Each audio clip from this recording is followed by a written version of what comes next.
y'all ready to head off the trails? I'm the cryptid huntress, Jessica Jones, and I'm ready to take you on a mysterious journey right now. We welcome you to Off the Trails right here on the Spaced Out Radio's YouTube channel. If you guys haven't hit subscribe yet, please do. We'd love to have you. Shout out to Bumblefoot for that amazing intro music once again. You guys, please follow us on Twitter at Spaced Out Radio, on Instagram at Spaced Out Radio Show, and on TikTok at Spaced Out Radio. You guys can find me at thecryptidhuntress.com, and please subscribe to my YouTube channel, The Cryptid Huntress. Also, visit my shop, War Woman Goods. That's War Woman Goods, all one word. That's on Etsy, okay? And I sell some awesome jewelry. If you guys would like to support what I do here at Space Out Radio and on my channel and everywhere else, you can find me, The Cryptid Huntress. All right. Also, I have a Patreon. If anybody would like to sign up for that, you get full access to all of my remote viewing data for my remote viewing show that I do on Thursday nights. Okay. Awesome. Well, you guys, I have a couple of fantastic guests here tonight. I have William Nighthawk and Dennis Carroll backstage. Don't forget that right after this show, After Hours has a fantastic program set up for us. So you guys go check them out as soon as the show is over. Okay. All right. Well, let's get to our guest tonight. All right. William Nighthawk is an ordained minister for Native American, Indian, and Metis people. He's a military veteran and 32-degree Scottish Rite Free Mason with over 35 years of paranormal encounters and investigation experience. William grew up with a dark black magic witch for a parent in a haunted house with a highly active paranormal property. He is a survivor of 2 near-death experiences, which made his connection to the paranormal even stronger. From ghosts to UFOs and cryptid creatures to aliens, he's been through it all. Dennis Carroll has over 40 years experience in the field of paranormal. He studied, researched, investigated many aspects pertaining to the paranormal and the supernatural with many personal experiences.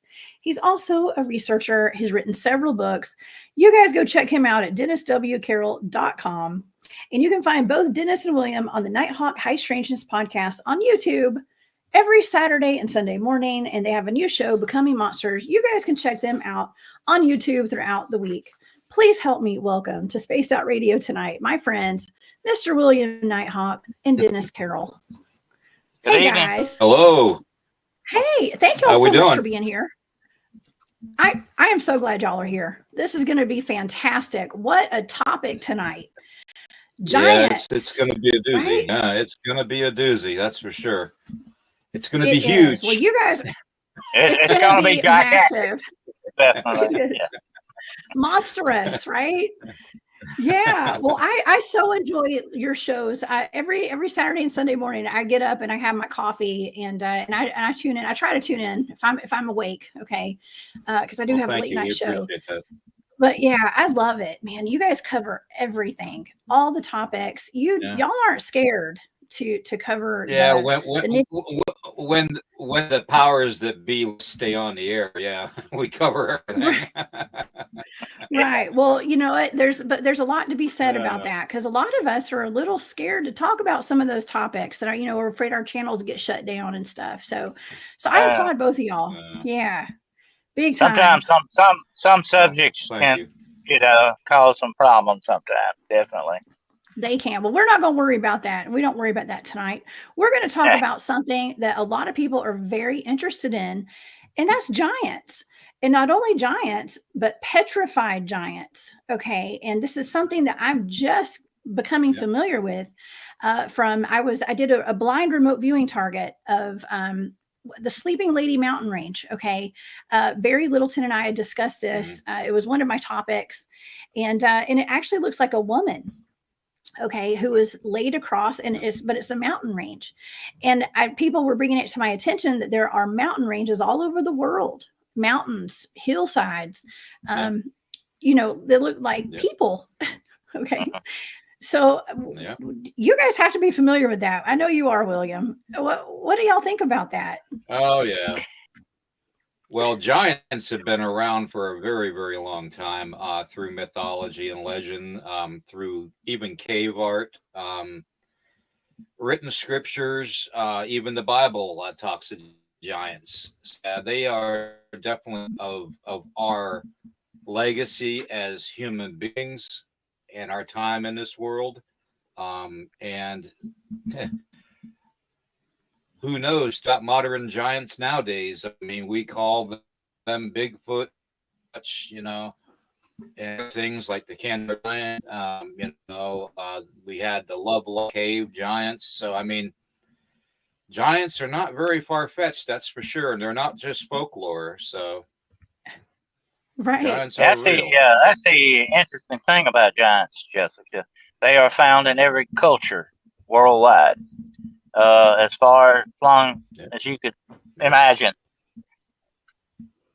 That's right. That's right. Let's see. Okay. Well, I thought maybe we'd show a couple of pictures before we get started tonight of kind of what we're talking about, Sure. and let the audience an idea of some of these mountain ranges. This is the sleeping lady. Okay. This is what's referred to as a sleeping lady. Now that looks like a sleeping lady to me. So Yeah, it does. It certainly does. I mean, you can. It looks like somebody laid on the ground and completely just fell asleep and turned into a mountain. We also have this mountain range. It looks like a person laying on their side. We also, and we've got, this looks like a person sitting in a chair. The legend of that rock is that a troll, a mountain troll, we're going to talk about them tonight too. A mountain troll got tired of living. And he sat down on that rock and waited for the sunrise. And that was the last thing he ever saw before he turned completely to stone. And it does look like somebody sitting there, definitely. Wow. He was waiting for the sun to rise. He was facing, what is it, the east, I guess? Wow. Yeah. Interesting. Well, then we got these faces. Okay. It looks like a head. Now, could this be, what do they call that, pareidolia? You know, like we hear about that. We see pictures when people are trying to circle. It could possibly be a carving. It could be a carving. You know, some of the ancient peoples had a sense of humor too, by the way. But you have mountain ranges like that all over the world. You know, Grandfather Mountain in North Carolina. Why is it called Grandfather Mountain? It looks like a sleeping man. You know. That's right. Wow. Yeah. I mean, they're all over the world. And if you notice, they are. They're completely all over the world, in every culture in the world. Yes. Okay. Now this is interesting. This looks like feet. Okay, you guys. These look like real toes. And look at that man in between the toes. He looks like a flea between somebody's toes. Yeah. I mean, what are the odds of rocks being shaped like feet like that? I don't know. It's interesting though, right? And we got these toes. I know some people that have toes that look like that, so that's possible. Right. And then and it's not only need of a manicure or pedicure. Exactly. Now, and it's not only humanoid giants, we have giant animals as well that have been petrified, allegedly. And I gotta say, these rocks do look like animals. And I'm going to show the audience tonight a couple of these. This is the snake that is this is a head of a snake, and this is in, I believe it's in Thailand. Okay. And this is part of the body. I don't have a full shot of this, but I have pieces of it. That's so remarkable. Yeah. Looks very much like a snake. Could it be a carving? Could be. It could be. Okay. Turtle. Yeah. Definitely. Now that looks like a turtle. Okay. And then we've got a horse, of course. A drinking horse, yeah, a drinking horse. Now, and these could be sculptures, perhaps. I mean, that looks like a cat or a horse or something. We even have a rhino right here. That, I mean, what would an explanation be to all this stuff? If our brain wants to make out what these things could be. I mean, and it's just an innocent rock formation. I mean, I don't know. All right, and I've got an elephant. This is the last, and then we'll talk about this for a little bit until we go to the tree stumps next, okay? Because y'all know I've got we're gonna talk about the tree stumps and the mesas later, okay? Right. But well, you know that that there have been really over the years, and we all know that the government doesn't lie to us, and a lot of their agencies don't. But that's our Smithsonian has actually had the remnants of over 1,500 giants that were found beneath our feet in certain caves and certain mounds all across the country and Canada. So 1,500. Okay. Wow. So, that's 1,500 times that they've hidden the truth from everybody that's out there listening and watching. Okay. Then you take on top of that, they just found with the Lovelock Cave, you got the Catalina Island giants that were supposed to be having these huge skeleton heads that were found with these bodies that were anywhere from 12 to 15 feet tall, 6 fingers and toes, double rows of teeth. Yes, that's one of the skulls right there. And then you have throughout, the whole, my research, I found out that in Toledo, Ohio, they found a stash of over 20 skulls, twice size of a human skull with double row teeth. Wow. There's no accounting for what these skulls were. Okay. And, types of and bodies and stuff out there through digging up the earth, through mound research and all that, and archaeology research all across the country. For them to hide over 1,500 of them is wrong. The public has a right to know. So. Yeah, well, there's a vested interest in hiding everything from us. And with the shows that I've been doing on uncovering the idea that perhaps there was the Tartarian Empire and there were giants living amongst us, and the free energy buildings with the old world fair architecture, all that kind of stuff, it's all kind of coming together for me right now. And it makes 100% absolute sense that we did have giants roaming this earth. A big difference between losing something accidentally and losing something on purpose. And that's what I think you see going on with this. It doesn't fit their scientific criteria. So they just dismiss it immediately. They don't want to have anything to do with it. And of course it threatens their grants. So there's a monetary thing going on too as well. That's right. I think that's got a lot to do with it. Right. Yeah. Well, I think the lies have just gotten it's so big, they can't stop. They have to cover up everything. And I think that's the beauty of the internet and all these podcasts where we have independent researchers doing our own research. We have a platform, so we're able to put all this information out there, and we're all kind of we're getting switched on to all this stuff now. And somebody's got some explaining to do. Mm-hmm. Okay. Yeah. But I mean, first of all, how would all of these giants and these animals, how would they have become petrified like that? I mean, if those are actual giants, first of all, how did their bodies not decompose? I mean, do you guys think that there could have been some kind of natural event, or did something come and wipe them all out, like in Pompeii? Well, according to ancient legends and superstitions and the cultures of around the world that venerate giants, giants originally were created out of stone, supposedly. And once you die, you go back to what you were created out of, and that's why they're supposedly petrified. Now, I don't know if that covers animals that we were looking at there, but this is basically supposed to be what giants are. And I find it very interesting to note that giants have double rows of teeth and 6 fingers and toes. That sounds like a genetic type of a mutation or some sort, some kind of DNA stuff going on with that. And that may be another reason why certain science circles want to cover that up or don't want to acknowledge that exists. But that is the basic legend of giants, that they came from rocks originally. Now, if you've ever seen Lord of the Rings, there's one very famous scene in The Hobbit where these mountain giants made out of rocks fight each other. It's very interesting, very good special effects thing too, and that kind of tells you what the view is on these giants. They came from actual solid granite. And that's what they return to eventually, especially if the sun hits them, according to some types of giants, like trolls. Oh my gosh, that's really interesting. Big Dog, thank you for that super chat.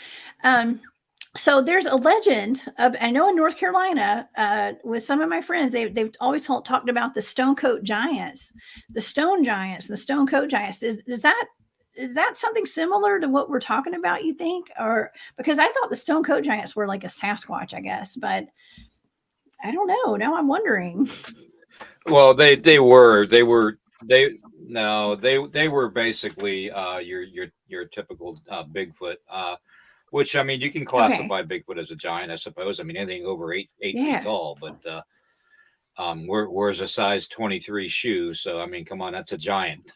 23. Basically, to me, that's a giant. Basically, you know, with the stone giants, they wore those to deflect the arrows and stuff, so they wouldn't get their skin pierced. But it wasn't like they wore them all over their body like armor. They only wore it like over their breastplate or around their neck, you know, basically where they couldn't cover it up or catch the arrows to deflect them. Then you have the other legends of Cherokee, of the giant that used to jump from mountain to mountain to catch the Cherokee and to kill them and eat them. Judicala, it had 6 fingers and toes. Yep, exactly. 6 fingers and toes, and it had no teeth too. So, but it was said to jump mountain to mountain. So, yes, that was Judicala. You also have the giants in the Bible. There are several giants mentioned in the Bible. One is really supposed to be sort of like the king that we were talking about earlier. The big one, of course, was Goliath, who stood supposedly almost 10 feet tall, or around 9 foot, basically. I think it depends on how you count the cubits, as the Bible calls it. But he was big. He was a giant, definitely. And his armor, supposedly, you know, no man could have worn it because there was no way you could hold that much weight. His shield was, I think, like 200 pounds, and his spear was 100 pounds. Think about that. That's big. And he even had, now according to the Bible and Scripture, he had bigger brothers than he was. So that's a family of giants. Think about that. Yeah. Wow. Well, you know, I've looked into the and then also giants. Think about what the military found. That's where I was actually going to bring that up. The giant of Kandahar. Go ahead. Yeah, I was going to bring that up because I was asked to remote view the giant of Kandahar. And what I found was that it was not just one giant. There were several giants that lived there, but they did go in and they did end up killing one giant after it killed a bunch of our soldiers. And it ate some of them as well, by the way. And that really happened. And what's really interesting, everything's interesting about that. But I had people who contacted me privately who knew people who were actually involved in that, who had a son that was involved or had a brother or somebody in their family that they told me privately that really happened and that my data was correct. But the interesting, another interesting thing, and then, it's all interesting. They went in to get a sample. Our government did.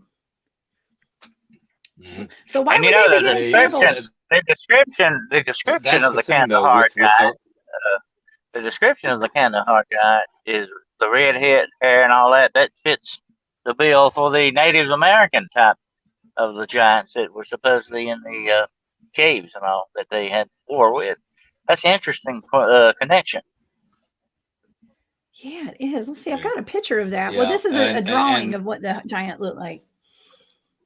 Yeah. There we go. And the reason for the samples and stuff, you were at the samples and stuff like that, and they're testing the genetic makeup to see if they have the same DNA as, say, we have, first off, and secondly, they're checking to see what kind of bloodline it is, royalty wise, because right after they had this giant of Kandahar in Iraq done and stuffed and brought back, which it is here in the States, they found Gilgamesh's tomb, Now, King Gilgamesh from the Bible was said to be over 12 feet tall, so big that lions would look like basically house cats to him. Okay. Yeah. And they supposedly found King Gilgamesh's tomb and brought that back too now. So now we have the red-haired giant that was slain by the U.S. Special Forces, and now we have Gilgamesh that's here also, along with over 1,500 other archaeological dig sites that were ransacked by the Smithsonian. Now, what are they trying to do with this? I don't know. I think I know. I really don't know. I couldn't answer that. I think they're cloning them. Go ahead. I think that they're doing some sort of cloning program, because I know it may sound wacky to a lot of people, but you know, I did remote view this stuff, and they were going for the DNA. If you could produce a soldier 12 foot tall, that's right. What kind of an army would you have? Think about that. Super soldiers. Yeah, super soldiers. Yeah, I think that we have a vested interest in, or somebody does. Program's been going on for a while now, so. Okay. Yeah, the super soldier program's been going on for a while now. Okay, well now we got to also throw in the aspect of off planet. Now we have Space Force, you know, like what all's going on up there? Maybe they're utilizing these giants to go do things off planet. And so, I mean, who knows? I know it's out there, but is it? Yeah. So I don't know. I just know that I believe we have giants. It's spaced out. We're off the rails over here. Okay. I promised you guys we'd go off the rails tonight. I'm just bringing it. Okay. But yeah, I have to wonder. Well, I mean, it's not that far. Go ahead, William. Far-fetched though, Jessica. What you're saying with the super soldier and all that, far-fetched at all, because the program has been going on since the end of World War II. Maybe even Dirt II. It was actually started. And then you have the super soldier program that the Russians were doing in the 50s, trying to cross-link the genetics of a human to a gorilla or super soldier. Genetic research, I mean, we have made such a progress in the medical and genetic study and research area that I'm at it. If they had the DNA of a giant and cloned it, they probably have already. So. Oh yeah. Well, and okay, you know, Joseph Mengele, who worked for Adolf Hitler, was deep into this type of experimentation that he was carrying out on the Jews that were in the camps and stuff. He would even take an experiment with twins and do all kinds of freaky stuff. And he supposedly survived the war like Hitler did, and went to South America, which is where he supposedly died. Anyway, he was deep in the super soldier program. So this has been and I think it is still ongoing. It's never stopped. The research on this is constantly going, because the power of the governments of the world just depends upon their armies, the power and strength of their armies. That's a very important factor. Yeah. That's right. Now, okay, so Brown Dwarf, thank you for your comments. Brown has actually done a show with me on human cloning, and in the orphan trains and the Cabbage Patch, the human resets, and that's my highest watched video on my YouTube channel right now. I mean, it's getting more and more views every day because it's a really interesting topic. First of all, because it seems as though human cloning goes back to the beginning of time almost, which. You know, we're taught that the human cloning just started back in the 1980s or 90s, right? With the sheep, Dolly, I think was its name. That was the first time I ever heard of human cloning. But now we've got human cloning factories and stuff. So, well, you think about the cloning thing. The interesting thing about the cloning: if you could clone a human being, you would live. You would be immortal. You know, if you had the money and the offices to have your own clone, you would never wear out of parts to use on yourself. You would be virtually immortal. And what price would you pay for that, for immortality? You know, a lot of people would be willing to pay very dearly for that. Yeah, well, people are cloning their pets now. So yeah, I know. Yeah, I mean, just think of the power that you would have as far as your country goes, or even, I guess, our planet. What if they're making an army of super giants, titans? And here's the crazy thing is that I feel like it's been put in our faces for so long, and we were not even probably aware of it. They are sports teams. Okay, I live down here in Georgia, and right above us is Tennessee. We have the Tennessee Titans. Okay, the football team. We've also got the New York Giants, right? The Giants. So Giants, Titans. I mean, what is that saying? Yep. Giants. The interesting thing about giants, they're in our consciousness. We've always heard the fairy tales about them, Jack of the Beanstalk, stuff like that. They've been in our movies and all that. And you go straight back to scripture in the very book of Genesis. And there's a very interesting passage there at the beginning. And there were giants in the earth in those days and afterwards, when the sons of God came into the daughters of men. Now, supposedly that is where the Nephilim began. And you have that connection of the Nephilim with the giants. Yeah. That's interesting, too. Yeah, that word comes up a lot. Yeah, Nephilim, and that's where you get the 6 fingers and double row teeth too. So yeah, and that is actually how Judicola was described. The giant out of North Carolina in that area was having 6 fingers. So I actually knew a man who had 6 fingers on each hand. So, but he was kind of short. So I don't know. He might not have been a Nephilim, but probably an alien. Probably an alien. We're probably all aliens. Who knows? But yeah, well, you know, I actually saw an interesting video yesterday or today or yesterday. And it was about these petrified giant remains, the petrified animals. And, you know, I collect crystals. Okay. I sell jewelry. I love a good stone. Okay. And, and I love petrified wood. All right. But now I'm wondering, are some of these stones actually stones, like crystals from the earth, or are they petrified organs? And like the insides of these giants. Yeah. I mean, I know it sounds wild, but in this video I saw, you know, that's an interesting thing, Jessica. If wood can petrify, and we know that humans can petrify, it's like mummies, you know, it's not that far fetched that some of this other stuff is petrified stuff. That looks like fingers, decapitated fingers or something. Tell me about it. That's why I wanted to show this, because they say this is petrified trees, and it very well probably is. However, it does look like Slim Jims. Okay, it looks like jerky to me. I was just gonna say it looks like Slim Jims. It does, but it just, you know what? Here's the thing. I think that just putting the information out there, us looking into it, and if you just change your perspective on things, it really opens you up to a whole other crazy world beyond what we've been taught. And it may just be figments of our imagination. You know, nobody can get mad at us for looking into this. Okay, I think it's legitimate for us to be able to research this stuff.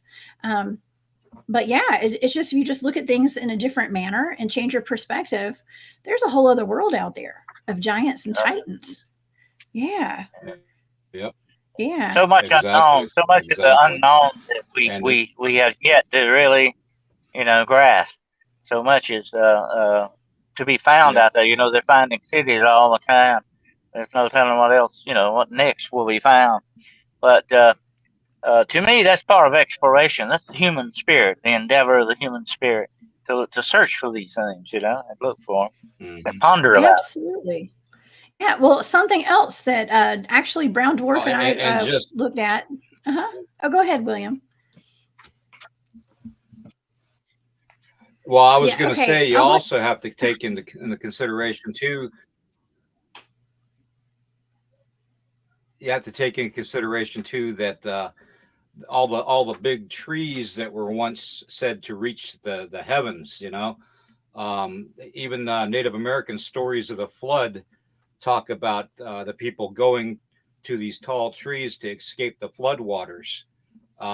What happened to all those trees? Where did they go? Are they petrified? Well, I think they're mesas now. Maybe. This is something that blows my mind. Are mesas, and it's something that I never thought about too much until I started looking into it. Thanks to Jesus Payan and to Brown Dwarf, I think we've all looked into these. It looks like trees that have been cut down perfectly, like with a tool of some sort, because it's so flat at the top. Yeah, and they're massive. I mean, and I also have things like these mushrooms. Okay, it looks like a mushroom. Like, look how big that is. And so what does that remind you of? Smurfs, maybe the cartoon. Some of these stones, Jessica, some of these stones that are found like that have rings like trees, actually. Yeah. That's very interesting. Yeah. I mean, it's almost like they kind of put this predictive programming in our minds. It's like they're it's putting it out there like, well, this is what, we have, this is what life is really like, but we're going to put it out there in a cartoon to make fun of it. Hollywood, we think Hollywood's got a lot to do with that, definitely. Mm-hmm. And programming. It is programming, right? Very much programming. Hollywood. And putting a spell on everybody and keeping us all, laughing and breads and circuses, but I just think it's interesting for us to bring that up and talk about tonight. So, yeah. Well, what about Dennis? You were thinking about the mountain giants. We talked about giants. Now, you are very knowledgeable on these guys right here. That's the mountain. What do you know about those?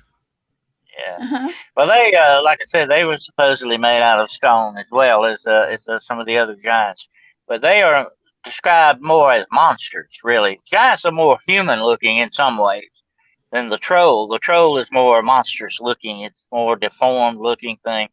It usually is depicted as having either a club. That one there has a hammer, which is interesting, kind of like Thor. But they're usually considered to have weapons of some sort. And like I say, if they're exposed to sunlight, they're not supposed to come out in daylight. They come out only at night. And they are described. Here's the interesting thing I find very interesting about mountain trolls. They are described as humongous. We're talking 40 and 50 feet tall things. Wow. That's wild. Yeah. Mountain troll. Well, the mountain troll would be similar. We looked at with this picture of an alleged petrified mountain troll right there. Yeah. Yeah. I mean, it looks like somebody sitting there waiting for the sun to come up. That's basically what that story was about, and that struck me as that way too. Of course, it might be a little. Yeah. It might be a little photoshopping in there. I don't know, but I'm gonna tell you something about rock formations and mountains and stuff. Mankind's always been fascinated with this stuff, and we look upon them the way we look upon the constellations of the stars. We can make pictures, and we kind of make images out of them. But it makes you wonder if the ancient peoples could see that, and how we can to this day in modern times can see it too. It's very interesting. Yeah, it is. Well, speaking of seeing these things, there have been some recent sightings of giants walking on mountaintops all over the country. And I mean, not just over in America, but down in South America, Central America. I know in Peru, I remote viewed a mountain, CME Peru down there. For Barry Littleton not too long ago. There was one guy, I can't think of his name, maybe William knows him, that he took a picture similar to that in Canada. And he had some very strange, he disappeared.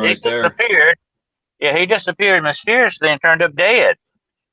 It's like somebody took him out. But he even made, after he took that picture, and he was going to go back and try to get another shot of it. And he actually came on the internet. He was on, I think, Twitter or Instagram. TikTok. I forget which one. And, TikTok. And he said, I'm retracting every bit of this. It was a fake and all this. But he said he was very scared. He didn't act like himself in that video. And at the end of the video, he says, I had to tell you all this because I was made to do it. And it was very strange and not 2 months after that, he turned up dead. Yeah, well, his obituary showed up in the paper. I just looked into that this week, and that is very interesting.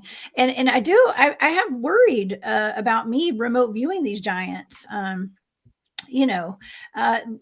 I'm out in the public, and so I'm putting all of it out there, and so people know, but I'm also very careful, and I try to be respectful about it, because I know there's an interest in keeping all this kind of a secret, I guess. So, but, well, but we need to talk about it.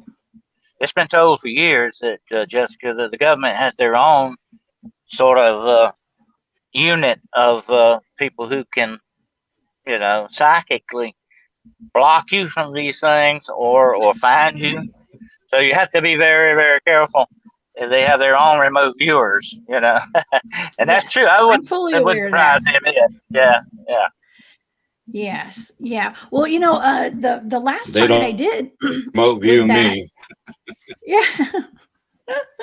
Just block them out. It'll be okay. But the last target, one of the last ones I didn't realize it was a mountain that had giants on it, and it was the one down in Peru. And so I went there, looking at it, and my targets are blind, so I don't know what I'm looking at until I get there. So, yeah, I have to be really careful about that. Yeah. So, yeah. Yeah, but it's still really. Well, you've heard of Nahani really Valley, haven't you? I mean, you've heard of the Nahani Valley. Of the which valley? Yeah. What valley was that? Now you've heard of the Nahani Valley, so the Nahani Valley. It's in Canada, and that is a notorious area for gigantism. It is an area where there's said to be 15-foot tall Sasquatch. There's dragonflies. Giant spiders, all kinds of stuff. Almost like a lost world, and they say that there's may even be woolly mammoths still walking in there. So, if we have things like that today in our modern times, why can't there here's an interesting thing about that, Jessica. A lot of people have been, well, not a whole lot, but there's been a good many over the years found dead in the Nahani Valley, and they were decapitated. And what was the number one way giants supposedly killed people in the old days? They took your head off, and then they would eat you. Oh, wow. Oh my gosh. Yeah, that's pretty scary, actually. Very scary. I actually ran it when I remote viewed the Sasquatch up in Alaska at Portlock. They were tearing people's heads off and eating those people. So, but those were Sasquatch, but they're still giants too, but Sasquatch giants. So, oh my gosh. Well, I wonder if there's like radiation or something in that area. I mean, I wonder what the radiation levels are like in the Nahani Valley. Has anybody researched that? The radiation? Not to my knowledge. Not to my knowledge. I don't think anybody's researched it. Okay. It's more or less legendary. It's more or less stories told about it, but I don't think there's been very much research done on it that I know of. Interesting. Okay. Well, so they're also doing the programming. Speaking of the cartoons and things like that have the giants in them, and the sleeping lady type mountains.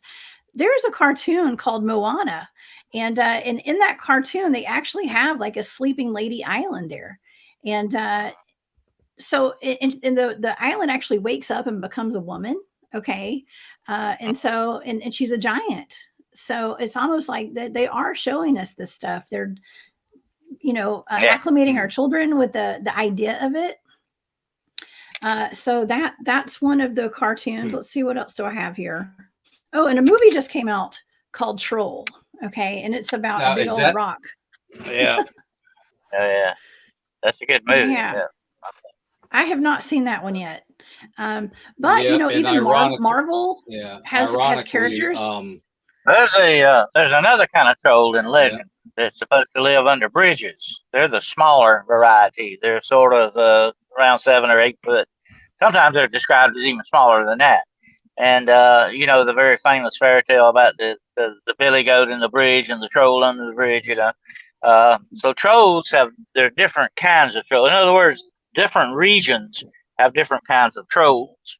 The mountains are much bigger, and then when you get down into the lowlands, they get smaller, supposedly. That's the way that William and I talked a lot about Sasquatch as being that same way too. The further north you go, the bigger he seems to be. You know. That's right. That's right. Yeah. You know, there was a legend. You know, the legend of Paul Bunyan. You know, that's a very famous giant legend, and that's something else that I looked into, and I don't have a picture of it to pull up tonight because I didn't think about it, but when I looked at this picture, it made me think of Paul Bunyan for some reason. There is a lake in Canada. He had his ox, Blue Babe. The ox was as big as he was too, by the way. That does look like he might have walked through there, doesn't it? It does. That does look like a gigantic footprint.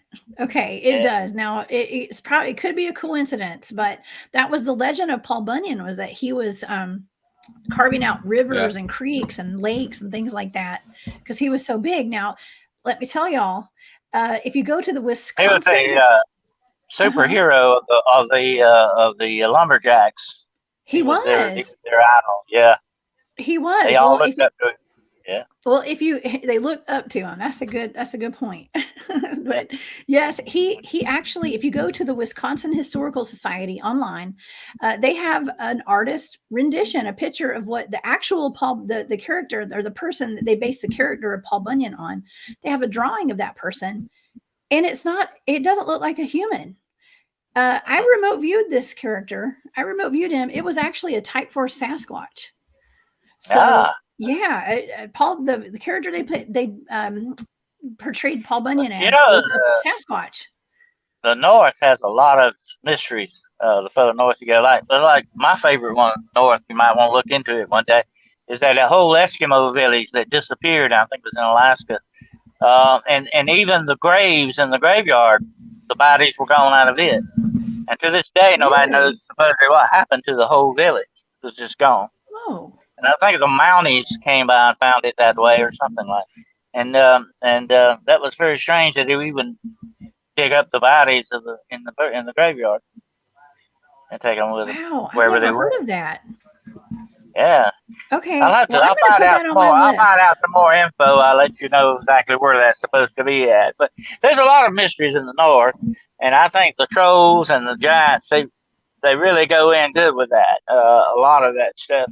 It seems like mountain ranges have a mystical quality to them. That's a place on Earth where a lot of strange things happen, or a bridge, you might say, between reality and other places, perhaps. Yeah. Yes, there's a lot of stories of the gold prospectors. That's right. They have they have stories of people ended up dead with their heads missing.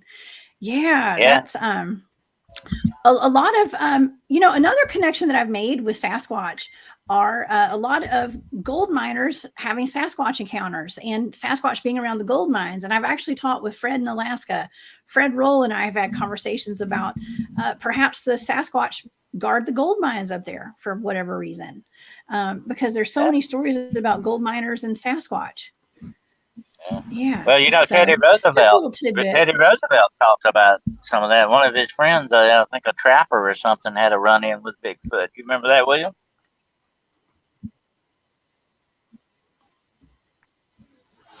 Do you remember hearing about that, William?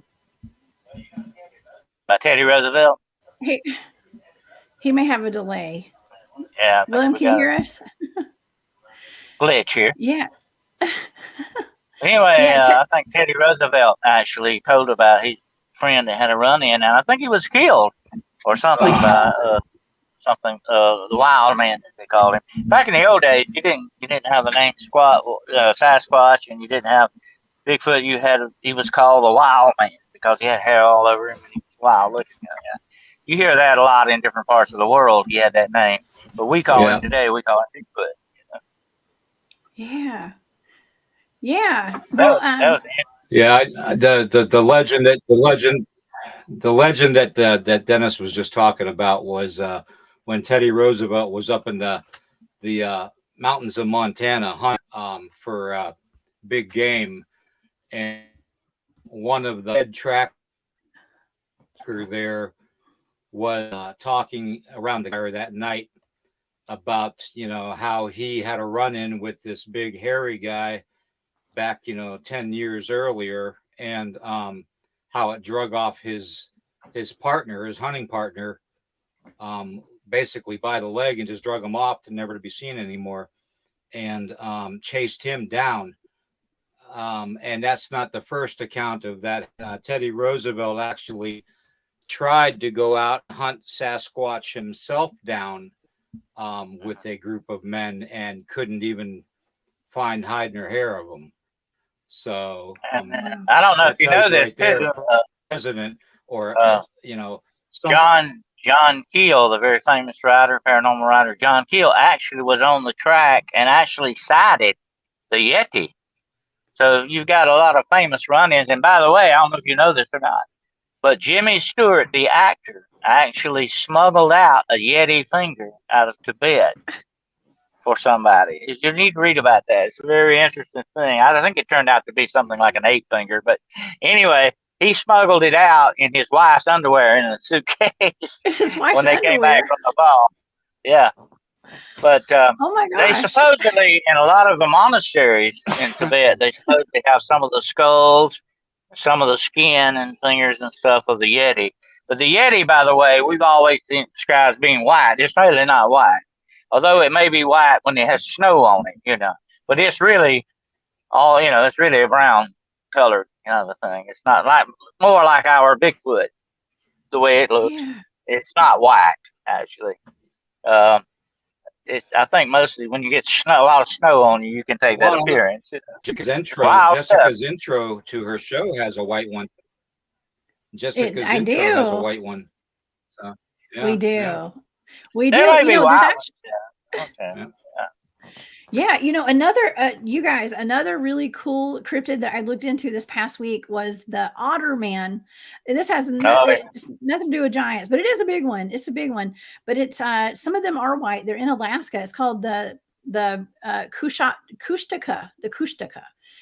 Y'all need to look into that. Y'all should talk about that on your show sometime. Look into the Kushtaka. Yeah. Yeah. And another one like that, very similar to that, is the Irish. I know all about the Kushtaka. Okay. Yeah, that's a good one. There is a theory also that Teddy Roosevelt took all of that land where Bigfoots were and made them all, and that's why we have our national parks today, is because he was trying to preserve the areas where those Sasquatch live. If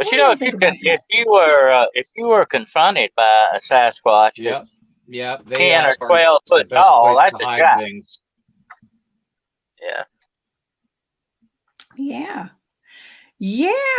We're having a little lag in here with the connections tonight, but it's okay. We're getting through it. Yeah, the Kushtaka. Yeah, that was a wild RV. Thank you, Tamara. Yeah, if anybody missed that show, Barry Littleton gave me a blind target, and this Kushtaka, you guys, my first target that I did was blind, and I was like in outer space. Okay, like apparently whatever this is, a lot of people ask me pretty often, like, are Sasquatch from Earth? Are they from planet Earth? Are they native from here, or did they come from another planet? And I think a lot of times I feel like they're from here, they're native to here, but these Kushtakas or Kushtakas, they were off planet, and they actually ended up coming here, and they kind of originated on this planet when they came here in Asia, and they came into Alaska from some kind of peninsula or something. So it was all in my data, and I was a blind target. So I got to say, it's pretty interesting data for this cryptid. Yeah, very violent cryptid too. Yeah. So, yeah, well, not to say that's a giant, but I mean, a 7 foot tall otter man is giant compared to me, right? Yeah. But if you were to run into to something like a Bigfoot that tall, that would be a giant to you. I mean, that would be gigantic. And I think a lot of times, Jessica, when people get scared and see something they don't understand, they make it the mind seems to make it bigger than it really is, you know. And I have to wonder if that has to do a little bit with the giant thing too, you know. If you saw a big mountain lion, it would be much bigger to you in your mind when you were frightened by it than it would if you were, you know, watching it on TV or something, you know. I think there's that thing too goes along with some of the giant stuff. But I actually met a giant one time. I had a talk with this guy. He was almost 8 foot tall, and I'm 6'3", and I barely came up over his belly button. Okay, that's how big this guy was. And his hand, one hand would cover my whole head. That's how big his hands were. Wow. And unfortunately, kind of sadly though, he was dying because he had the giganticism, as it's called. That is a disease. And his heart was not growing with his body. And so his heart was failing very slowly on account of his size, you know. But that was kind of the sad thing about it. He was a very interesting guy. Very nice.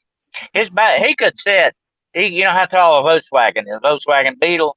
He could just sit down on top of the Beetle without any problem, just like it was a stool.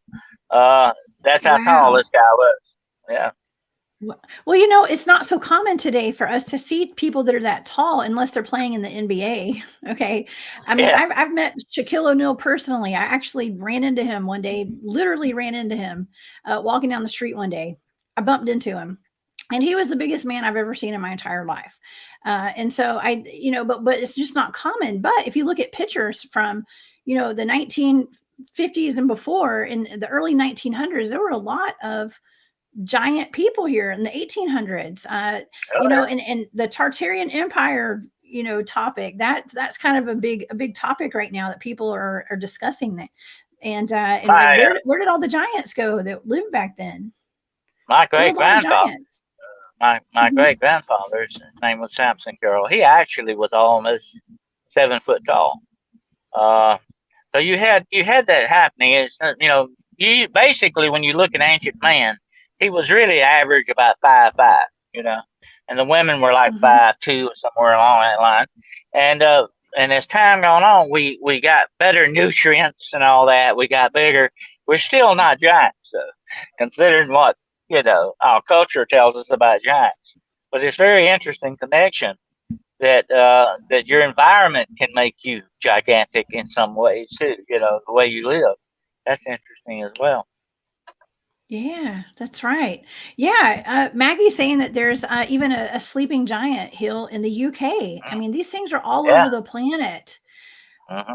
What's the deal with that? And honestly, it's like, well, my first thought when I was reading about all these sleeping giants in the mountains was, well, what do the geologists say about this? Like, aren't there people that are studying this? And you know, what kind of, these are actual beings, you know, there just has so many implications. That's all I'm going to say. And I'm looking at all my crystals a little differently now. Like, oh, that could be a giant finger or something. I don't know. Else. Yeah. But yeah, I've always been interested. I've been kind of a rock hound myself. I've collected a lot of different rocks. I have a lot of crystals. I have a lot of meteorites, stuff like that I've collected over the years. Rocks can be fascinating things, and definitely. Yeah, they hold a lot of energy, a lot of power. William, Corey says that he sent you a photo of a fossilized tooth. Okay, so just so you know, that was in the chat tonight. So yeah. Well, any last words tonight, guys? This has been a really fun show. It's kind of flown by, and I feel like we didn't get to talk about a ton of stuff. But we only have an hour here. So, but we've got a couple more minutes. Anything else, you guys, about giants tonight? Well, the interesting thing, William, you with us? I think he's froze up a little bit there. The interesting thing about giants to me, Jessica, like I said, they appear all over the world. We've known them since our childhood, but they have something that's kind of stepped out of fairy tale in recent times into our reality now in some ways. And they're not that far-fetched. Like I say, I could believe in giants very quickly, more so than some other things that may be out there. I can kind of go along with the Yeah. giants, and that's what's so fascinating about them. And there are even tribes in Africa where the people are taller. It's DNA thing. And you have dwarfism too. You have the opposite side. You have smaller people. So this is a lot of genetic stuff, but it's real. I mean, it's nothing that far fetched. And so that's the interesting thing of giants, about giants to me. That's what I've always liked about them. That's a great point. And also to put this all into perspective too, if these are actual sleeping giants that are in the mountains, and these were actually living beings at some point, what does that say about our dinosaurs and the fossils of like the dinosaurs? And if those are supposed to be the biggest things that ever roamed our planet, that's not true, because these are gigantic giants and titans that actually roamed the earth. So it just throws the entire history out of whack. I think without a doubt that man has run into dinosaurs somewhere down the line. I don't think they all, somebody flipped a switch and all one day they were gone. I don't believe that. I believe it. And that's where, of course, you get the belief in dragons and stuff like that. It had to come from somebody running into a dinosaur sooner or later. And then you got the belief in giants, the giants. It's hard to get by that too, because it's so worldwide and so many different far-flung cultures from each other. It has to be something that's, like I was saying, where there's smoke, there's fire, and definitely when it comes to giants, there's a fire. But the thing, and I'll say this right quick before we go out. The very famous story of the Cyclops with Ulysses. And he was a sleeping giant too, by the way. He was okay when they got him drunk and he went to sleep, And that's a lot where that saying comes from: don't wake a sleeping giant, because he'll probably eat you. And that's what happened. But that happened with Ulysses. He ate his men before he could get out. But Ulysses he's more of a trickster. He tricked his way out and got away from the Cyclops by blinding him, because he only had one eye. But you see how far giants go into our culture and our myths and our legends. So I think we'll always have giants. Oh yeah, we've always had giants. Yes, they're lurking around. They're in those caves. Our military knows where to find them. Yeah, absolutely. Well, William, thank you so much or not William. Where did William go? Well, we lost him. I think the giants got him. But anyway, the giants got him. William, we miss you. Let me end this program with one of my favorite quotes. I think it was Alexander Graham Bell who said, "I have only seen so great a distance because I have stood on the shoulders of giants." I love that. What a wonderful quote to end the show tonight, Dennis. Thank you so much. Dennis, where can people find you guys for your podcast? I love your podcast.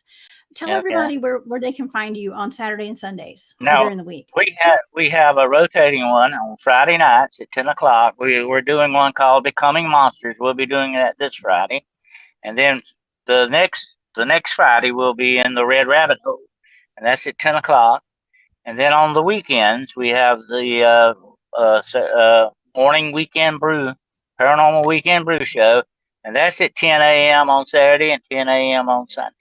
Okay. And if anybody wants to contact me, they can contact me through my website, DennisWCarroll.com.